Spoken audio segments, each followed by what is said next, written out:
And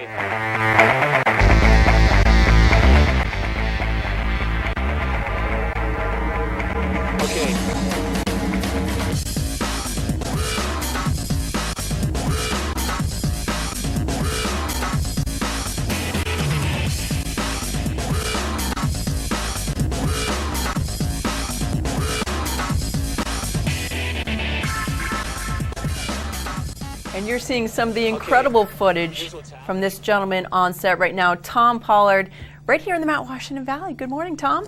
Good morning. Great to be here. Thanks. Glad to welcome you back. I mean, you're a good friend of mine. I see you all the time. And so it's just such an incredible experience, I think, knowing that you're here and that you have this rich history of doing some of the most incredible expeditions in the world. So it's pretty cool. And Kathy Bennett, welcome to you as well. And thank you. Memorial Hospital has been instrumental, I think, in bringing Tom to the community here, because not a lot of people get to stop you on the street and talk about your history. So it really is a cool resource for Memorial to give to us. So Kathy, how did this all begin? Sure. Well, Tom and I have been working together for years, and he actually does a lot of work with me on doing storytelling and producing of stories and videos for the hospital.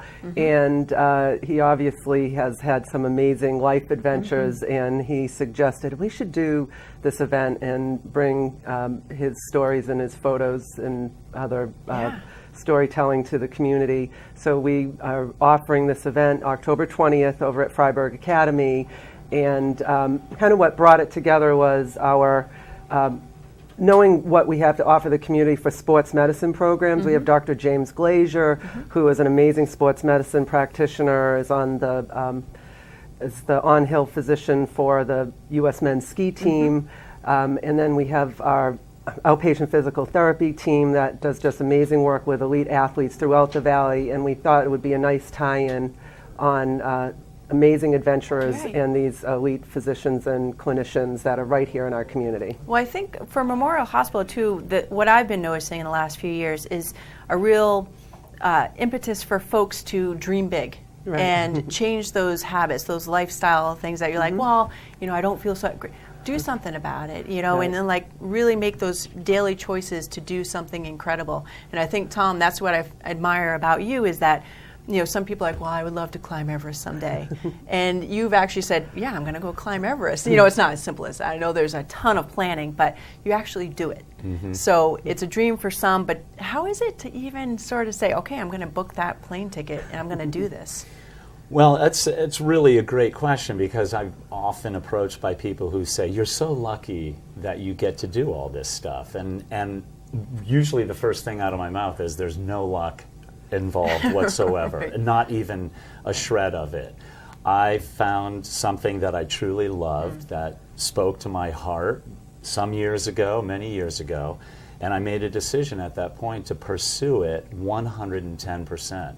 And no matter what got in my way, I was going to continue going after it.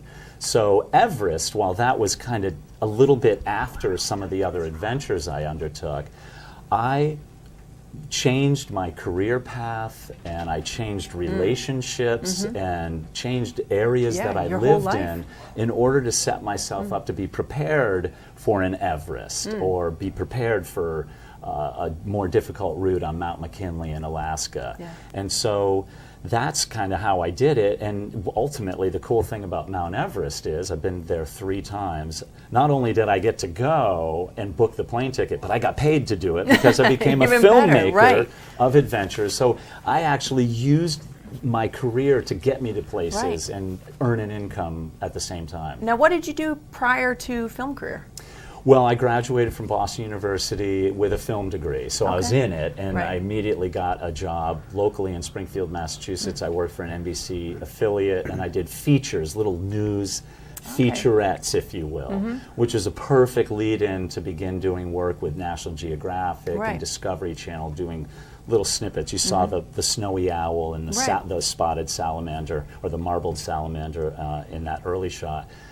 So it was always in telling stories, whether short or long, and I expanded that to become, a filmmaker and of doing longer form documentaries. So PBS Nova gave me a call in 1999 and gave me my first shot to film an Everest expedition. That's amazing, and it's the film degree.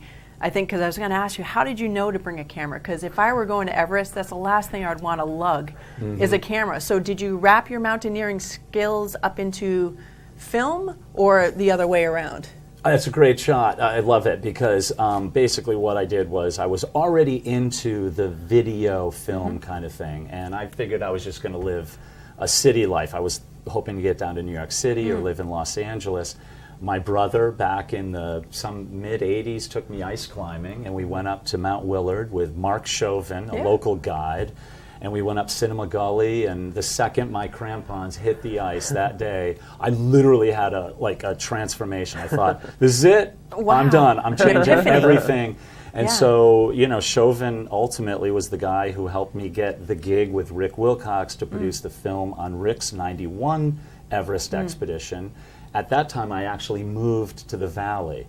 But what I did was I wanted to go on a bigger scale. So I would take a camera as an itinerant guide for International Mountain Climbing School and film snippets on Mount McKinley, down in Aconcagua, in Argentina. And I'd create these little mini documentaries that never had airplay, but I would send them to producers at Discovery Channel and National Geographic, and I'd make sure that people knew about me. And coincidentally, I was in Pakistan with Rick Wilcox in 1996 during the Everest disaster, when all those people died during the now infamous book, if you will, or event that led to the book Thin Air Into Thin Air by John Krakauer.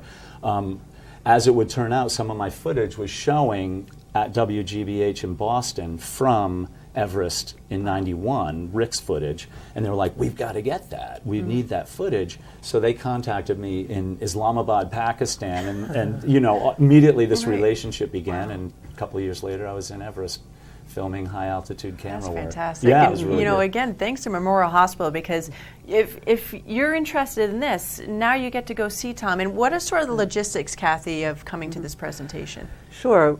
Well, we're hoping it's going to be a full house, and I know when Tom's done similar talks elsewhere, it has been. So we've set up advanced registration, and I think you had the website address up on the screen, but it's tinyurl.com/MH Everest. Okay. And if you go there, you can sign up. There's no cost. There are voluntary donations at the door with proceeds going to our sports medicine programs.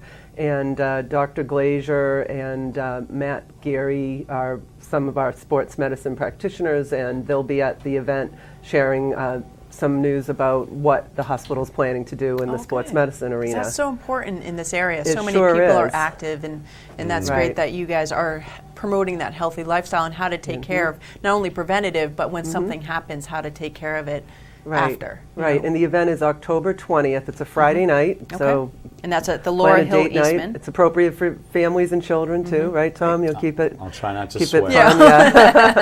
And it's at 7 p.m. I think doors will open at 6:30, but definitely sign up in advance. If there are tickets at the door, we'll make them available as seats are available. But pre-registration's even better, so And you know free. how many. And Right. it's free. Right. But we do request donations, and again, Right. it goes to the Voluntary sports donations programs. at the door, right. So, Emmy Award? Tell me. I filmed an orca documentary back in 2001. Oh, I think we saw a snippet. Yeah, this orca had drifted away from its pod, a young orca, and then it must have left with its mother, and then the mother died, and so there was this lone orphaned orca that was hanging around, rubbing up against these ferries in Seattle, and so I followed a group of scientists from NOAA, from National Oceanic and Atmospheric Administration, and I documented as their kind of primary cameraman all their efforts to not only help cure the whale of a bad skin affliction, if you will, but they captured the orca and then rehabilitated it and then re-released it with a pod of its cousins up in off of the northern tip of Vancouver Island. That's just one of the cool Really stories. cool. Just one of the cool unbelievable. stories. So again, October 20th, this is presented, Memorial Hospital brought Tom to you guys. It's a free event, but they do ask for donations. October 20th, it's at the Laura Hill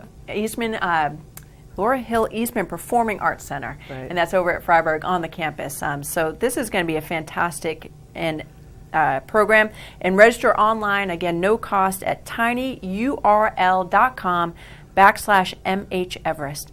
Well, it was a pleasure to see you both. Thank you. It's been too long, and Always hopefully fun you to can be here. always come on and tell more of these stories, because I love to Anytime. hear it. And thanks to Kathy and Memorial Hospital again for providing this great resource to the community. Thank Thanks you. very much. All right, we'll be back. We have more weather, more events, and we're going to be adding this to the event calendar so you guys can get more information about that as well.